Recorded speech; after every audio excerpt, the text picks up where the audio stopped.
up, everybody? Welcome back to A Beer a Day with TK. Today is a bit of a special episode.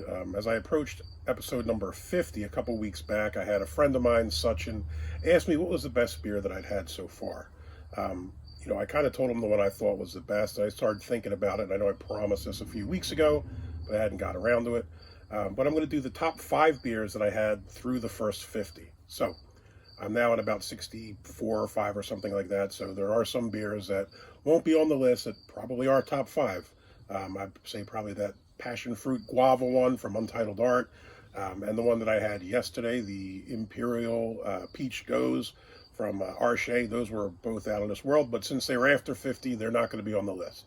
So top 5 of the first 50 of what we had so far. Number 1, Elven Breakfast. That was Aistear Brewing in Bowling Green. Like I said, that was the really cool kind of like fantasy inspired brewery. They had the head for the taps kind of looked like a multi-sided die, a lot of kind of Dungeons and Dragons type theme stuff. And the Elven Breakfast was a maple blueberry breakfast sour ale, really good. Number 2, Tart Heart from the Crafted Nano Brewery. That's right here in Findlay, Ohio. That's a chocolate cherry pale ale. Again, Crafted is a tiny place. They're open on weekends mostly. If you can get over there, check it out. They have some really good beers. Number 3, I'm going to butcher this. This is in German. Für und Wasser from Wolf's Ridge Brewing in Columbus, Ohio. That was the smoked Helles Lager. That was really good. I'm sure as many of you know, when smoked beers are done well, they're out of this world. When they mess them up, they're garbage. It just tastes like liquid smoke poured into a beer. This one is done well. It's really good beer. Number 4, Pear Bear from Three Floyds. They have it listed as an American wild ale with pears. It's kind of a sour. With Three Floyds behind it, you know that it's going to be good. And I did Yum Yum as well. I've had a number of Three Floyds beers.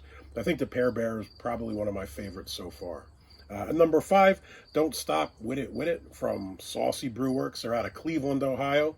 That was a tangerine white ale, and that was really good as well. It's really tough. I mean, again, I had 50 beers. Some of them are really good. Some of them were not so great. Looking at you, Shalata. But some of the others were tasty and kind of just missed the cut. So I look forward to drinking the next 50 and being able to do another one of these reviews to tell you which were the top 5 of the second 50 beers that I tasted. So I'll get back at you this afternoon when I'm going to have a review of Findlay Brewing Company's Oktoberfest. So I'll see you in a few hours. Have a good afternoon.